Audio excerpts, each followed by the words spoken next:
Hi అండి, welcome back to our channel అమ్మ చేతి మధురం.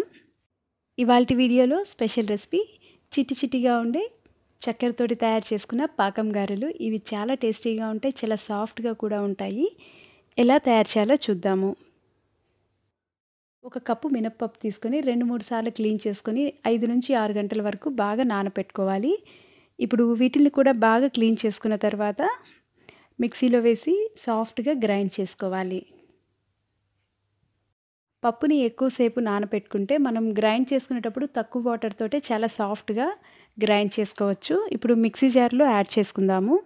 పప్పుని గ్రైండ్ చేసుకునేటప్పుడే కొంచెం సాల్ట్ కూడా యాడ్ చేసుకుందాము. స్వీట్ గారెలు కాబట్టి చాలా తక్కువ సాల్ట్ సరిపోతుంది. 2 స్పూన్ల వరకు వాటర్ యాడ్ చేసుకుందాము. ఎక్కువసేపు నానపెట్టుకుంటే వాటర్ తక్కువ యాడ్ చేసుకొని గ్రైండ్ చేసుకోవచ్చు. పప్పుని రుబ్బుకునేటప్పుడు మధ్య మధ్యలో కలుపుకుంటూ అవసరమైతే చాలా తక్కువ 1 స్పూన్ అలా వాటర్ యాడ్ చేసుకుంటూ నేను 2 నుంచి 3 స్పూన్ల వరకు ఎక్స్ట్రా వాటర్ యాడ్ చేసుకున్నాను. గట్టిగా ఇలా కలుపుకోవాలి. మనం చేత్తో తీసుకుంటే బాల్ లాగా వస్తుంది కదా, అంత సాఫ్ట్గా గట్టిగా కలుపుకోవాలి. గారెల పిండిని ప్రిపేర్ చేసుకున్నాం కదా, అది పక్కన పెట్టుకొని ఇప్పుడు షుగర్ సిరప్ కూడా ప్రిపేర్ చేసుకుందాము. ఫ్రైయింగ్ ప్యాన్ పెట్టుకొని దీంట్లో 2 కప్పుల వరకు షుగర్ యాడ్ చేసుకుంటున్నాను. మనం 1 కప్పు మినపప్పు యాడ్ చేసుకుంటే డబుల్ క్వాంటిటీలో షుగర్ యాడ్ చేసుకోవాలి.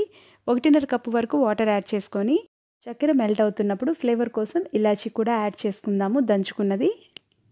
పాకం ఎక్కువ ముదిరిపోకుండా లైట్గా తీగ పాకం వచ్చేంత వరకు గ్యాస్ మీద ఉంచుకోవాలి పాకంని. ఇలా గరిటతో తీసుకుంటే పాకం కట్ అవ్వకుండా కొంచెం థిక్గా రావాలి. 1 స్ట్రింగ్ కన్సిస్టెన్సీ అంటాం కదా, అంత పాకం వస్తే సరిపోతుంది. ఎక్కువ ముదిరినా కూడా మనకి గట్టిగా అయిపోతాయి గారెలు. గ్యాస్ ఆఫ్ చేసుకొని 1/2 స్పూన్ నిమ్మరసం యాడ్ చేసి కలుపుకోవాలి. పిండి కొంచెం లూజ్గా వస్తే ఫ్రిడ్జ్లో పెట్టుకొని 1/2 అవర్ వరకు ఉంచుకుంటే కొంచెం గట్టిగా అవుతుంది. మనం ఎక్కువసేపు పప్పును నానపెట్టుకొని తక్కువ వాటర్తో రుబ్బుకుంటే ఫ్రిడ్జ్లో పెట్టుకోవాల్సిన అవసరం ఉండదు. చాలా సాఫ్ట్గా, చాలా ఫ్లఫీగా కూడా వస్తాయి.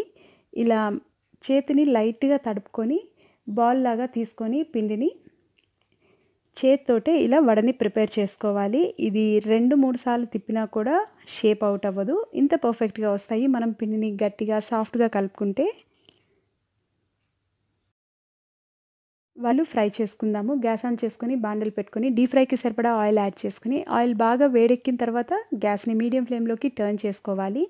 ఇప్పుడు గారెలు యాడ్ చేసుకొని ఒక సైడ్ బాగా ఫ్రై అయిన తర్వాత మాత్రమే సెకండ్ సైడ్కి టర్న్ చేసుకోవాలి, లేదంటే ఒకదానికి ఒకటి అంటుకొని విరిగిపోతాయి. మనం తీసుకున్న ఆయిల్కి ఎన్ని గారెలు సరిపోతాయో అన్ని గారెలే వేసుకోవాలి. నేను ఇక్కడ చిట్టి చిట్టి గారెలు అన్నాను కదా, అందుకనే చిన్న సైజులో గారెలు వేస్తున్నాను. మీరు వీటిని పెద్ద సైజులో కూడా యాడ్ చేసుకోవచ్చు. ఆయిల్ కొంచెం వేడిగా లేకపోతే గ్యాస్ని హై టు మీడియం ఫ్లేమ్లోకి అడ్జస్ట్ చేసుకుంటూ 2 వైపులా మంచి గోల్డెన్ కలర్ వచ్చేంత వరకు ఫ్రై చేసుకోవాలి. సెకండ్ టైం కూడా గారెలు వేసుకుందాము. ఆయిల్ బాగా వేడెక్కిన తర్వాత గ్యాస్ని మీడియం ఫ్లేమ్లోకి టర్న్ చేసుకొని ఒకదాని తర్వాత ఒకటి ఆయిల్లో గారెలు వేసుకోవాలి. 2 వైపులా ఈవెన్గా ఫ్రై చేసుకొని టిష్యూ ఉన్న ప్లేట్లోకి తీసుకుంటే గారెల్లో ఉన్న ఎక్స్ట్రా ఆయిల్ అంతా అబ్జర్వ్ చేసుకుంటుంది. పాకం గారెలు తయారు చేసుకోవడానికి పాకం ఇంకా గారెలు కూడా కొంచెం గోరువెచ్చగా ఉండాలి. పాకం మనం ముందుగానే ప్రిపేర్ చేసుకున్నాం కాబట్టి 1 నిమిషం పాటు గ్యాస్ మీద పెట్టుకొని గోరువెచ్చగా చేసుకుంటే పాకం కూడా కొంచెం గోరువెచ్చగా అవుతుంది కదా. ఇప్పుడు కొంచెం వేడిగా ఉన్న గారెలు కూడా యాడ్ చేసుకొని 2 సైడ్లకి ఒకసారి టర్న్ చేసుకున్న తర్వాత మూత పెట్టి 10 నిమిషాల వరకు పక్కన పెట్టుకొని ఇంకొకసారి సెకండ్ సైడ్కి టర్న్ చేసుకొని ఒక అరగంట పాటు పక్కన పెట్టేసుకుంటే పాకంని గారెలు బాగా పీల్చుకొని చాలా సాఫ్ట్గా అయిపోతాయి. అరగంట తర్వాత గారెల్ని చెక్ చేద్దాము. నేను ఇది మూతతో కవర్ చేసి పెట్టాను. ఇప్పుడు మూత తీసి చూసుకున్న తర్వాత ఇవి కొంచెం ఉబ్బాయి, పాకం కూడా తక్కువైంది. గారెలన్నీ పాకంని పీల్చేసుకున్నాయి. వీటిని సర్వింగ్ బౌల్లోకి తీసుకుందాము. ఎంతో ఈజీగా ఎంతో టేస్టీగా ఉండే పాకం గారెలు తయారు చేసేసుకున్నాం కదా. వీటిని మనం దేవుడికి నైవేద్యంగా కూడా పెట్టుకోవచ్చు. పాకంలో అరగంట సేపు గారెలు నానడం వల్ల చాలా సాఫ్ట్గా ఉన్నాయి. మనం పాకం ప్రిపేర్ చేసుకునేటప్పుడు 1/2 స్పూన్ వరకు లెమన్ జ్యూస్ యాడ్ చేసుకున్నాం కదా, ఇది యాడ్ చేసుకోవడం వల్ల గారెల మీద షుగర్ లేయర్ ఫామ్ అవ్వకుండా సాఫ్ట్గా ఉంటాయి. మీరు కూడా ట్రై చేసి చూడండి. మీకు కనుక ఈ రెసిపీ నచ్చినట్లయితే ఒక లైక్ చేయండి. మీ ఫ్రెండ్స్ తోటి, రిలేటివ్స్ తోటి షేర్ చేయండి. సబ్స్క్రైబ్ చేయండి అమ్మ చేతి మధురం ఛానల్ని. పక్కనే ఉన్న బెల్ ఐకాన్ని ప్రెస్ చేస్తే మీకు రెగ్యులర్గా నోటిఫికేషన్స్ వస్తాయి. Thank you.